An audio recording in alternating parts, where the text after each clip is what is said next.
Welcome to Keep It at Real Estate, Episode 3. I'm your host, Kevin D. McPherson, and I have my co-host and broker, Rebecca Soller. And today we have Rick Davis with HWA Home Warranty in the studio. Welcome, Rick. Thank you. Thanks for having me today. Yeah, anytime. So, Rick, we were so glad to have you a few weeks ago visit us as a brokerage and talk to the agents about home warranties. It has been years since we had a salesman, rep, Right. come and speak to us, and I felt like we needed to be convinced of its importance. You did a good job explaining them to me at the conference. Yeah.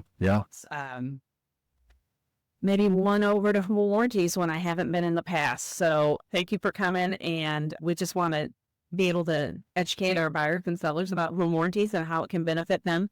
How long have you been in the home warranty business? I got into home warranty in 2020, actually the month before COVID. So that was fun, kind of a fun transition, starting a new part of my career. I've been in the real estate industry since 2015, but home warranty for going on 5 years now. So absolutely love it. It's a valuable tool, but we'll get into that later in the podcast. Well, great. Yeah. And so home warranty is different from homeowners insurance, correct? It absolutely is. The easiest way to think about that is the homeowner's insurance actually covers the physical house itself. So the four walls, the roof, the furnishings, typically against major damages caused by nature, fire, flood, tornadoes, obviously. Regrettably. Home warranty is a little bit different. We cover the systems that actually operate the house. So if you think of the plumbing, the electric, appliances, cooling and heating, those are the main things that a home warranty is going to cover. So PEACH would be a good acronym? Absolutely. That's a very much an industry standard that we use, and it's an easy acrostic for people to remember. And they say our company color is orange. I think it's more of a peach color. There you go. Great. Are there any specific exclusions or limitations that a homeowner should be aware of, like anything that a home warranty wouldn't cover? I know you named off a few things there, but... There are things that we're a very black and white, very specific industry. So we think of actuarials, like, CPAs on steroids. They're the ones that kind of determine what we cover, what we don't cover. Oh, okay. Our terms and conditions, and this is industry-wide, very specific. If there are certain things that aren't covered, that is going to be in the black and white documents that we send out to the homeowner. So, with some good research, they're going to know that. Kind of an interesting one, which kind of just threw me. We do have pest coverage that's an add-on that we can add on to the coverage. But, for example, it will cover mice, but it won't cover rats. What? So it's just weird, some weird quirky things, but that's why it's so important to do research. And that's something I really harp on, is not just the homeowners, but also the realtors to do research. Yeah. I feel like for years when I was a new agent, we'd say, oh, the plan's $550. And that meant we were selling the exact same plan or suggesting it. We weren't selling it, but making it aware to our buyers. But that was a specific price point. And Correct. Of course, you can get more covered and it might cost you a little higher premium, but there's all different plans and packages, right? Absolutely. And typically every home warranty company out there, they're going to have different levels that you can purchase from. There's going to be different add-ons. So there are things that are automatically included. There are things that you can add on. So if you think about even your medical insurance, your dental insurance, car insurance, homeowners insurance, you can pick and choose what you want to have covered, what you don't want to have covered. Again, PEACH is the industry standard, for what all home warranty companies are going to be offering. And one thing that's also important to know is when a realtor does mention, that $550 or whatever dollar amount you're putting out there, it's not an end all be all. So I'll hear realtors state, oh, you pay $550 and it's going to cover everything 100%. It's absolutely not the case. So home warranties are designed to offset costs where it will help the homeowner save money.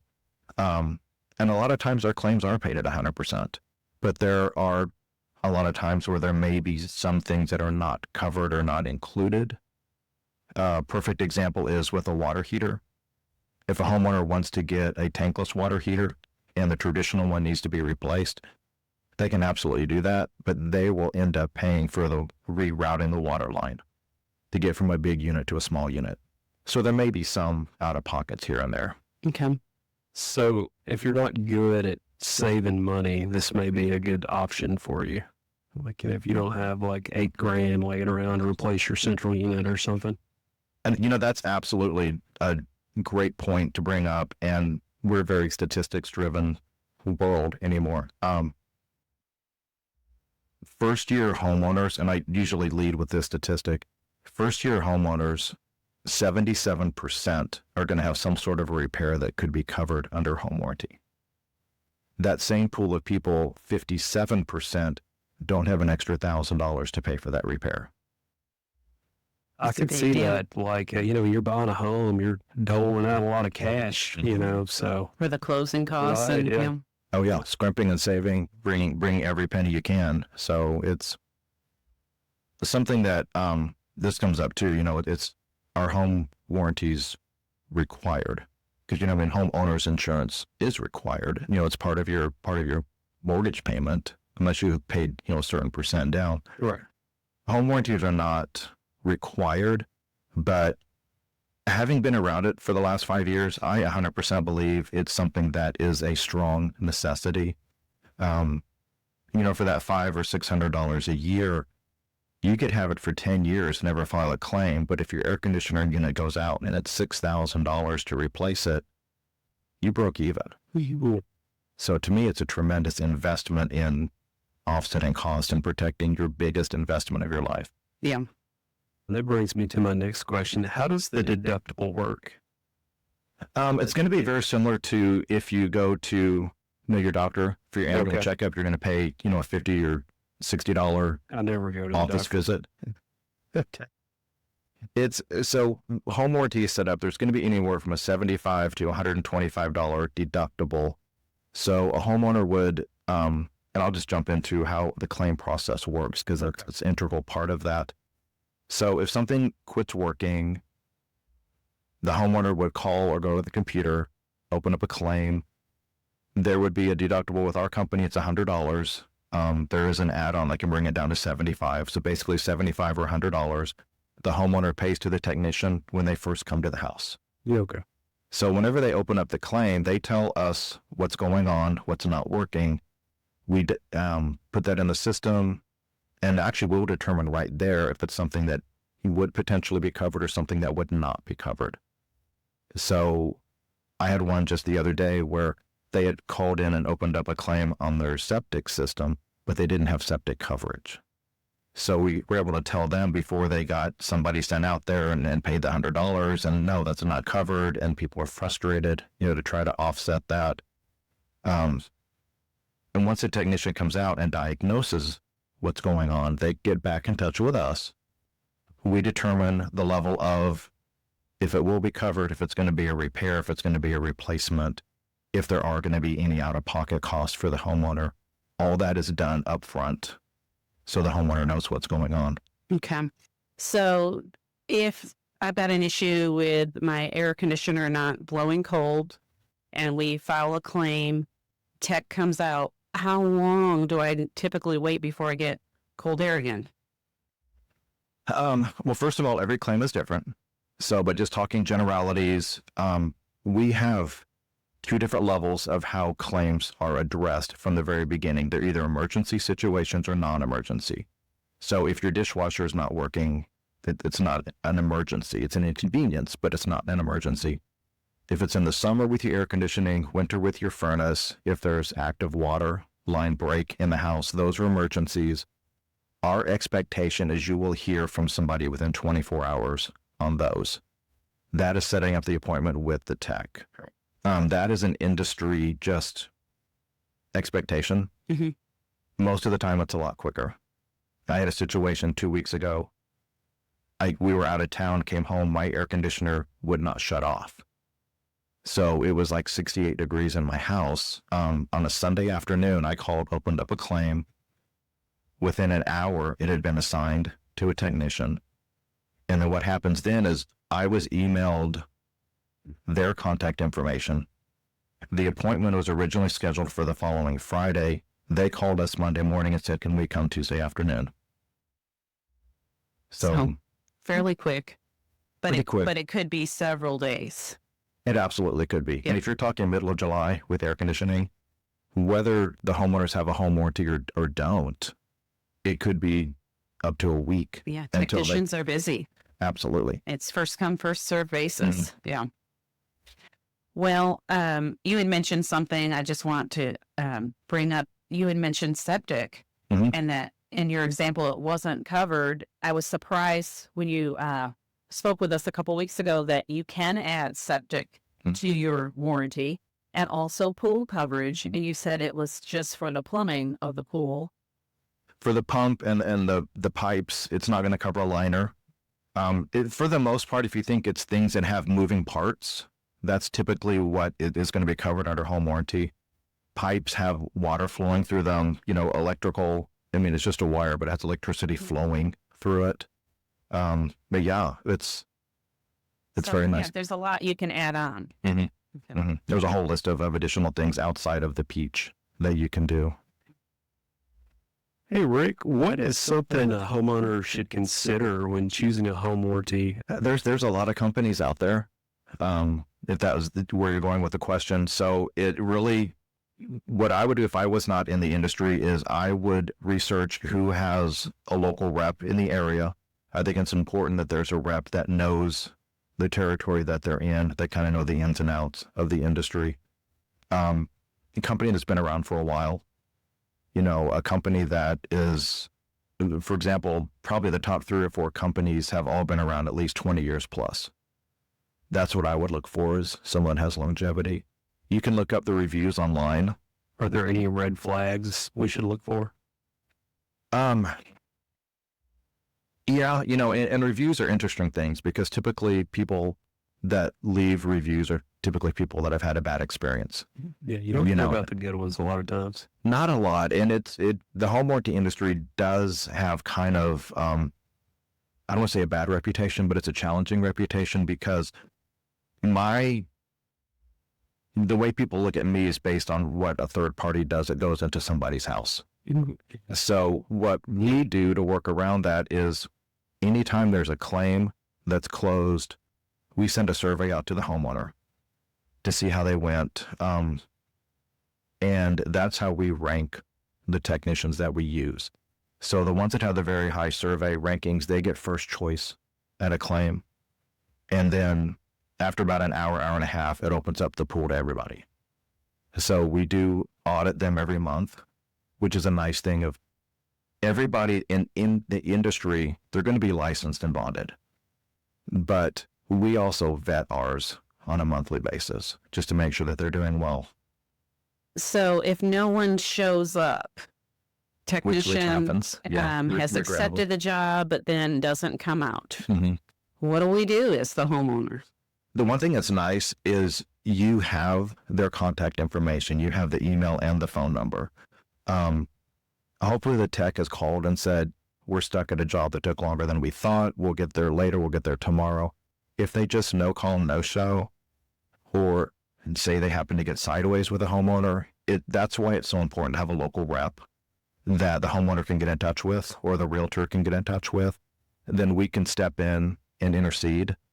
And that's another reason why it's great to have a home warranty in general is we have the power of being in all 50 states. We have the power of working with these same techs day in and day out, week over week, where someone that is just on their own may just end up calling somebody that they know out of the blue.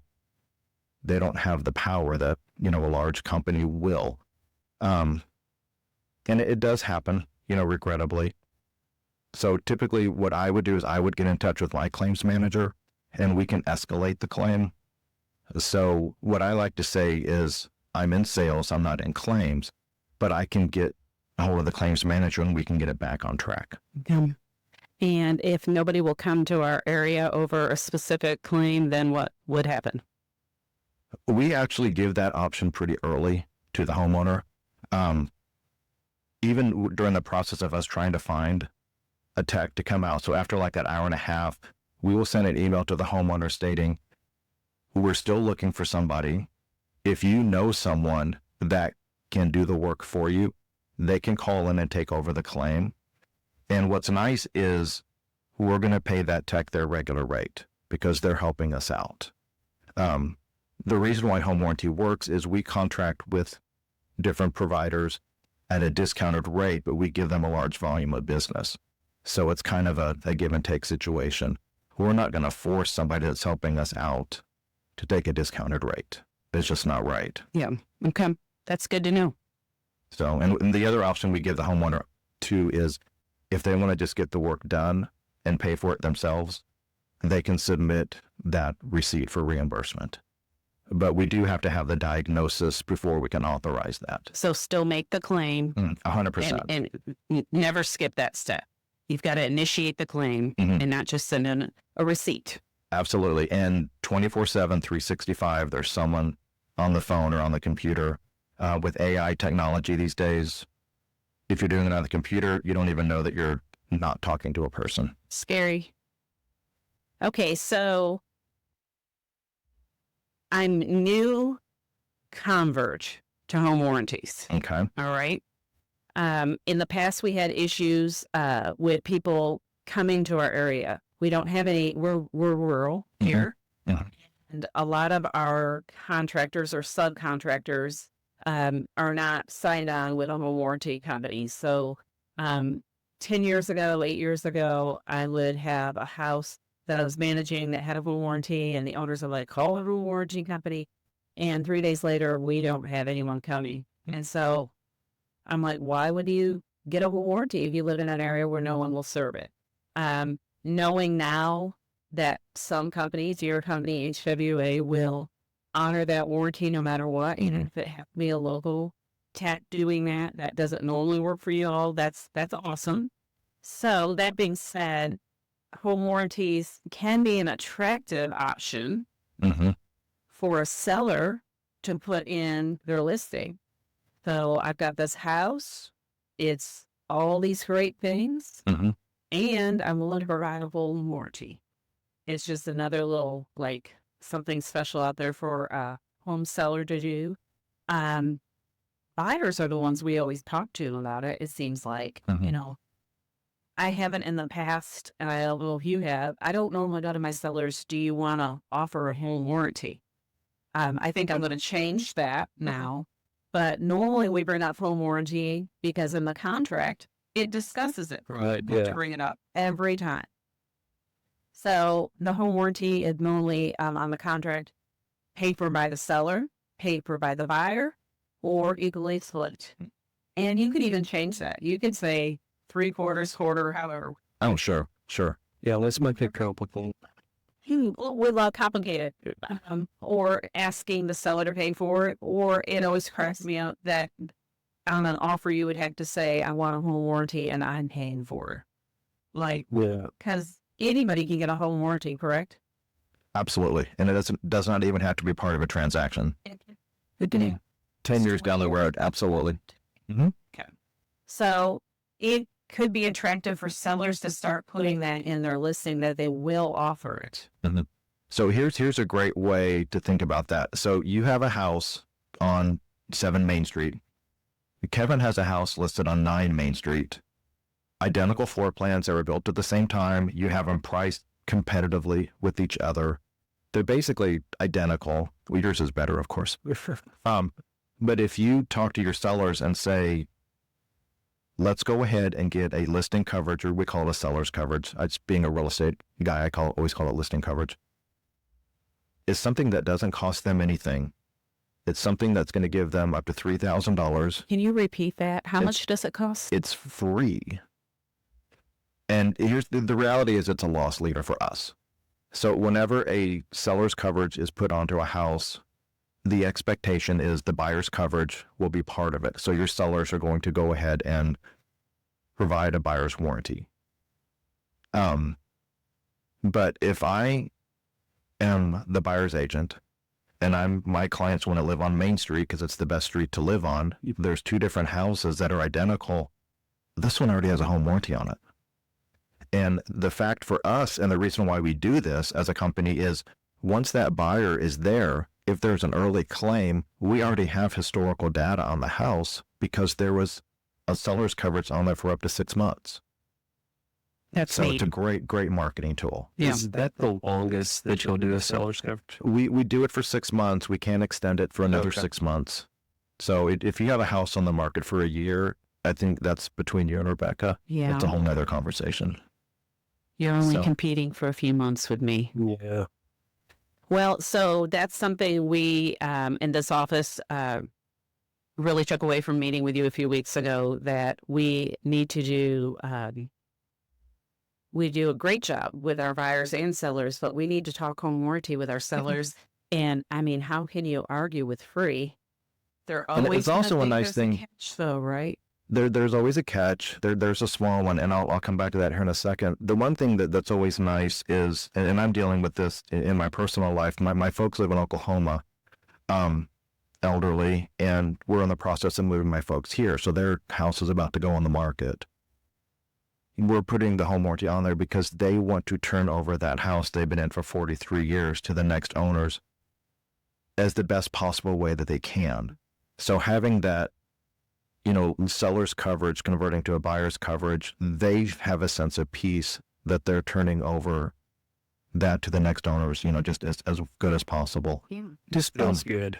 It does. It really does. Something special in handing it over to the Right. new homeowner, the new family. Absolutely. Absolutely.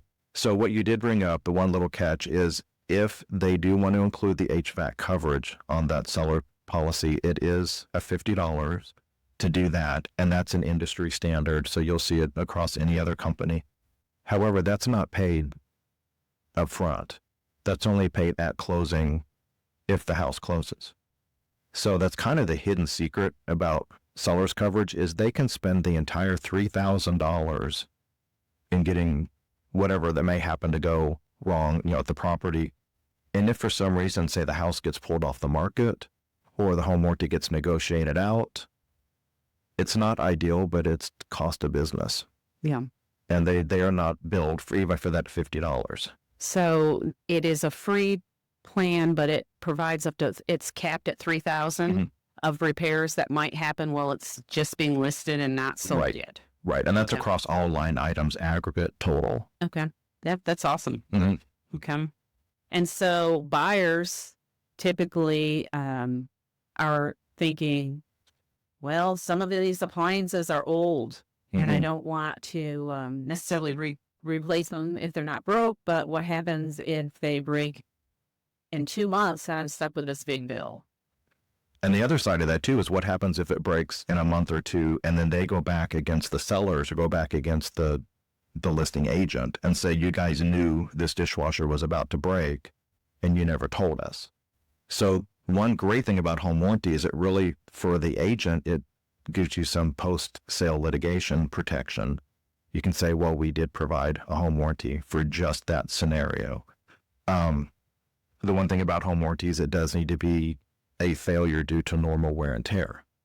So if it's something that just because it's a 15-year-old water heater and the buyers want to get it replaced, your inspection report, they're going to the inspector will say normal working condition past the end of its normal End of life. operational life, Yeah, right? end of life. And recommend repair or replacement at some point. I mentioned earlier, our industry is very black and white. We look at the first part of that statement. At that point in time, it was normal working condition. Anything after that is just their opinion. Okay. And we don't take opinions into consideration. Okay. We only look at the facts. But what about a 20-year-old dishwasher? So it's within the industry, some companies will cap at 10 years as far as the age of any equipment. With HWA, we have no age restrictions whatsoever. So it can be 20 years old. It can be a 30-year-old furnace. It can be, a 15-year-old water heater. We will still allow the claim to proceed. It doesn't mean, of course, that they're all going to be approved, that everything's going to be automatically replaced. I mean, again, every claim is different. We don't take age into consideration. And it doesn't cover like neglect. I can't put a bunch of spoons in my microwave and turn it on and call you and get a new one, right? Or if you have tall grass growing up through your air conditioning unit in the side yard, we as a company, we do cover unknown pre-existing, but if it's a known pre-existing, it's not going to be covered. Yeah, okay. So, and a great example of an unknown pre-existing is, homeowners move into the house, they're wanting to put up new pictures, they're putting nails into the sheetrock to hang the pictures. Well, they clip a water line. They don't know that they clipped a water line until something happens, or they clip an electrical line and it blows the fuse box, 3 weeks later or whatever. That's an unknown pre-existing, and those do get covered as far as being able to have a claim filed. Pre-existing, how do you know something was pre-existing? Is there an inspection at the beginning of a home warranty policy? It's not required. So I know when I got into the industry in 2020, when the housing market was just going crazy, people were not doing inspections. So it was a very challenging time, especially for our industry. We do base primarily off of the text diagnosis. So if for some reason you don't get an inspection on a property, then that's a situation that we'll base it on that. Of course, I always recommend getting the inspection because you're not going to buy a car without test driving it. Right. It's kind of the same situation. What are some common misconceptions about home warranties? The biggest one that I run across is the homeowners are told that it's going to pay 100% of everything. If your dishwasher quits working, you're going to get a brand new dishwasher. Who's telling them that? People that are not educated. There's a lot, and that's why I consider most of my job to be education. I do more educating than I do selling, honestly. As an industry, the other thing is we don't never pay claims. If we weren't paying claims, we wouldn't be in business, which sounds kind of weird that we're, doling out money. But if we had the reputation of never paying a claim, nobody would ever use us. Right. Yeah. We do try to repair first. And then if it can't be repaired, and we may try to repair it, maybe, come back for follow-up. If it still can't be repaired, then we'll replace it. But it just is common sense. You try to repair something before you replace it. Right. I have a stainless steel refrigerator. Mm-hmm. Am I going to get a stainless steel refrigerator? We're going to do comparable to comparable. Okay. Another great example, I didn't even know this until the other day. The ductwork up in your attic, there's soft ductwork and there's hard ductwork. So hard ducts are more preferable than soft ducts. And there was a repair that had been done by somebody else, and they had done soft ductwork instead of hard ductwork. And it actually caused a second failure because I guess the amount of insulation they put on it collapsed it. So we are going to do comparable to comparable. So stainless steel, stainless steel. Hard ductwork will be replaced with hard ductwork. The name brand may be different? Possibly, yeah. Okay. But if you have a very high-end house and you have Wolf or Viking, Sub-Zero, those names, and typically like with a Viking range, it's exceedingly difficult to ever have to replace one. But we do have that high-end coverage on our upper plans.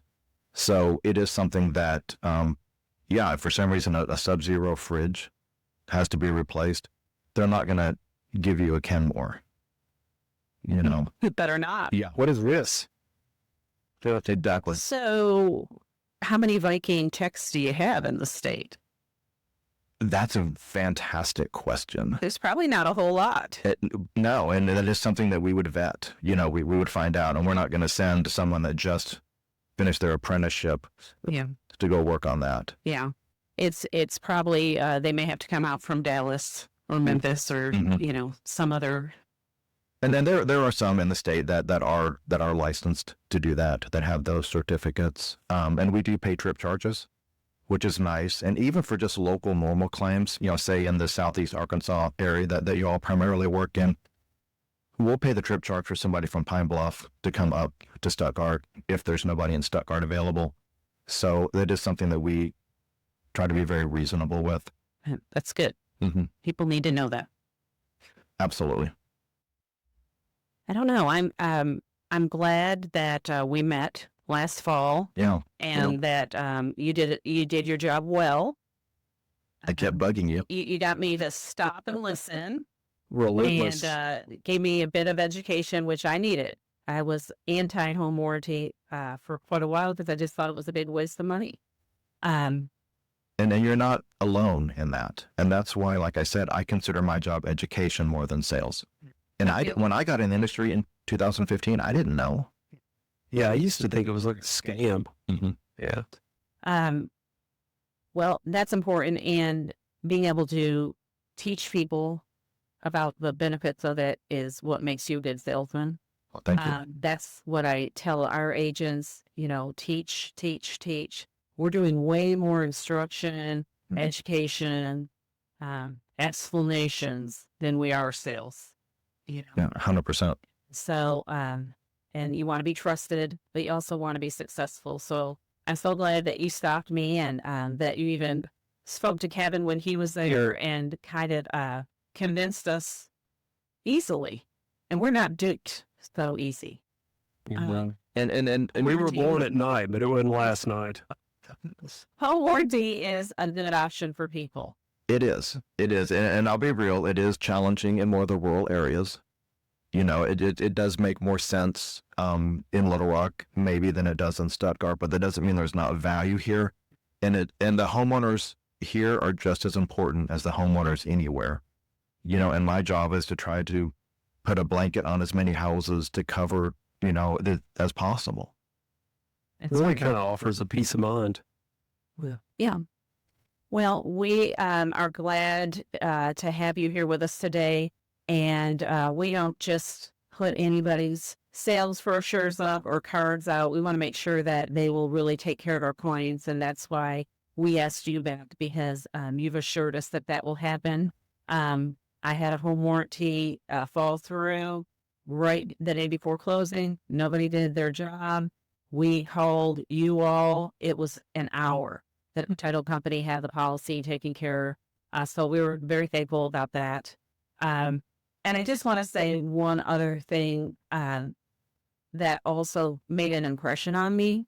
So when did we have our state convention? It was last September up in Northwest Arkansas. Right. Mm-hmm. And then in January, I'm doing my E&O insurance policy for the brokerage. And every year, the same questions. It's 8 pages that you fill out, but it's with this year's data. And out of the 7 big areas covered, home warranty is one of them. Now, our E&O is errors and omissions, and it basically says, this is the insurance to cover your butt if you screw up in your profession, if in a transaction we're at fault for something. And home warranty is important to E&O. And I'm like, interesting. So they want to know how many home inspections we have. I get how valuable that is. Right. You got to get home inspection. It's your choice that is, you got to. We have no problem pushing. But home warranty is important to E&O. So January, I thought, wow.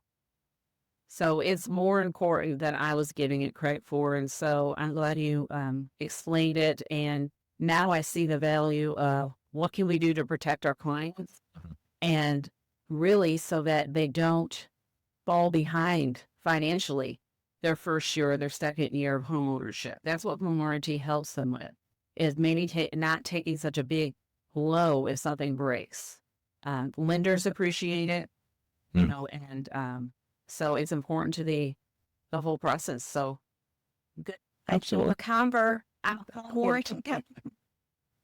can't believe the words that are coming out of your mouth.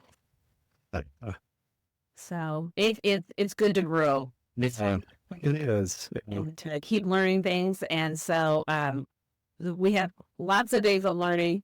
And we're so thankful that you will represent people in rural areas and take care of their needs too. It's a special place. but it's a burden for people to come Oh, absolutely. to deliver goods and services. Things cost more when you live in rural areas. Yeah. But we love the benefit of living here. Right. And so we might have to spend a little more or wait a little more, but hey, when you're in God's country, it's worth it. Right. Yeah, I grew up in a small town, so I totally get it. Yeah. My final thoughts on home warranties. If you're not very good at saving money and your budget's already kind of tight, it may be something that you want to consider, especially like in that first year of home ownership. So more buyers should want that. They should definitely consider it. Yeah. So, Let me just tag on that for a second. Something I totally forgot to mention is the sellers are not going to offer home warranty for whatever reason. Your buyers have scrimped and brought every single penny to the closing table. We can do monthly payments, even that's great. through an escrow transaction, so that way they have the coverage. You're talking between probably $50 and $65 a month I have our best plan on my house, and I have the lower deductible. I'm paying about $62 a month for full coverage on my house. Yeah. And if you make a claim every year, you're probably going to save some good money. It pays for itself. What if I'm making a lot of claims? Are you going to drop me? No, No. we don't have that. We don't have a cap. We have a cap, a dollar amount Oh, okay. per line item, per different area. I have bad luck. I'm not a crook. I just bad. The things reality happen. is, if you renew, it'll probably be at a higher price if you've made a lot of claims. Oh. That's just the nature of any insurance. That's insurance, yeah. Right. So there's not a cap of, like, for the seller's coverage, there's a cap of $3,000. Is there a cap for just the home warranty? Some companies do. Some companies will cap at $15,000 total across all areas Annually? annually. Right. So every renewal year, everything resets to zero. With our company, we don't have an aggregate for everything. For example, on HVAC, we'll pay up to $5,000 towards the AC, up to $5,000 towards the furnace, up to $5,000 towards the ductwork. We don't charge for coolant. That's a big Electrical, there's different amounts that they'll pay, based on the different categories. But we're not going to say, okay, well, you spent $15,000 with us, you're done. Yeah. That's great. Yeah. That's great. It is nice. Yeah. So, HWA, thank you so much. We asked you because you're just so good at explaining things. I appreciate it. We want our clients and the public to know that you need to pick a good company that is active and reputable in your area. There are more than one company to choose from, and I'm sure there's several options that are good. We only wanted to interview one today because of E and because of that relationship. But do your research and talk to someone. That's my biggest takeaway is for the homeowner, do the research. Don't, they send out postcards in the mail, random companies do, that may or may not be a legitimate company. The reputable companies have websites. They have longevity in the industry. Of course, I would love everybody to go with my company, but, I'm a realist. Again, do your research. I think it's important to have a local rep that answers their phone.